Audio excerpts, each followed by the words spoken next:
Dead Island is a first-person zombie survival RPG taking me about 16 hours to beat, and while I have some issues with it, it was 100% worth the $2 I paid for it before the Xbox 360 store closed. The first thing I will discuss is graphics and gore. Running on Chrome 5, I think, this game looks absolutely amazing for the time with an amazing damage tracking system when fighting zombies. I'd say this game rivals Killing Floor 2 with the sheer amount of bloodshed this title holds. You can do all sorts of dismemberments, break zombies' bones, decapitations. You can literally shave a zombie's arm off, slice by slice, with a machete. Dead Island went all in, and it definitely paid off. The soundtrack was okay, but this title holds great sound effects, be it the groans and blood-curdling cries of the undead, or the sound of hack and slash zombie gameplay. It earns a A+ for sound effects. Story-wise, this game is just okay, and did feel a little forced at times. Sure, it did have a couple emotional moments, but was overall just okay. Although it definitely has some unexpected moments in it, which I will not spoil. Moving along to the most important part of Dead Island, combat. You start the game with a choice of four characters: Sam B, a blunt weapons expert; Logan, a throwing weapons expert; Zion, an expert of bladed weapons; and finally, Perna, an expert in firearms, and each character has a rage mode, Sam's being the ability to deal very heavy melee damage with his fist for a few seconds. I chose Perna for my first attempt, but quickly discovered this was a poor choice, as you don't obtain a gun until about 8 hours into the game, so I ended up starting a new game as Sam B. Although I almost wished I had chosen Xeon, as I found myself more often using bladed weapons than blunt weapons. Combat is largely first-person melee combat, as there are very few guns in the game and not much ammo, so yeah, you realistically have to manually bash in zombie skulls. You start off with 10 inventory slots, I think, but it can be upgraded up to 18. In these inventory slots, you hold your arsenal of weapons and medical supplies, although you have a separate, unlimited inventory for crafting items. You really need to carry several weapons, as they can break and lose their effectiveness. I must give the devs credit here, as you watch your weapon get more and more damage with usage, but don't worry, they're easy to repair. As previously mentioned, you rely primarily on melee combat, but some degree of strategy is needed. As you have limited stamina and a decent amount of enemy variety, you can't just bum rush every Zed in sight. Zombies also have a stamina meter, which you can wear down by inflicting damage upon them. The most efficient way to slay the undead was to kick them to the ground, which often required first draining their stamina, then hitting them in the head, as this kept them stun locked and you do extra head damage to Zeds lying on the ground.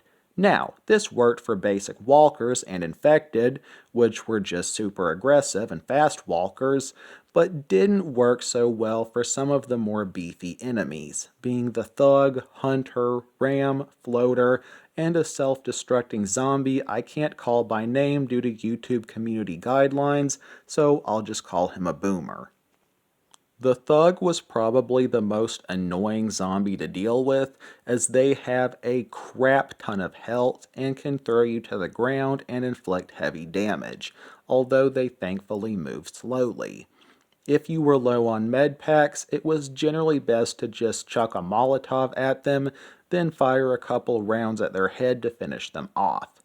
I feel the Hunter design was based partially off the Predator, but he was basically an infected who did more damage, so he needed to be a priority target. The ram could be annoying in small spaces, but wasn't that big of a deal in open areas. He charged you like a bull, and it was easy to dodge him usually. and when his run was complete, he stood still for several seconds, allowing you to charge him and start hacking away at his back. The floater was pretty much just a bloat from killing floor. He spat acid on you, but moved slowly. You just get behind him and hack away at his backside until he succumbed to his death.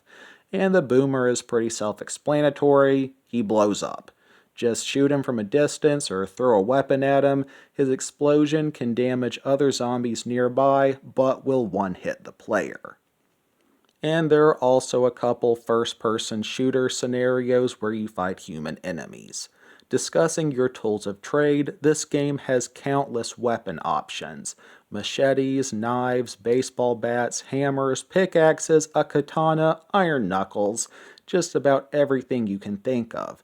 You can upgrade said items at crafting tables using money, and you can modify weapons with blueprints you found in the game, like adding nails to a baseball bat or electrifying a machete.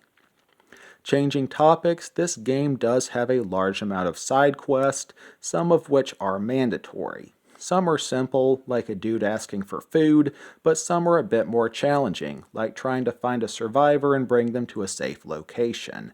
Dead Island also has a basic level up system. You earn XP from killing zombies and get a skill point with every level to spend how you please. Getting into my cons with this game, which aren't many, one of the biggest beefs was the health regen system. It regenerates at a maximum of 20% per minute, assuming you've maxed out the regen skill. And while this is 100%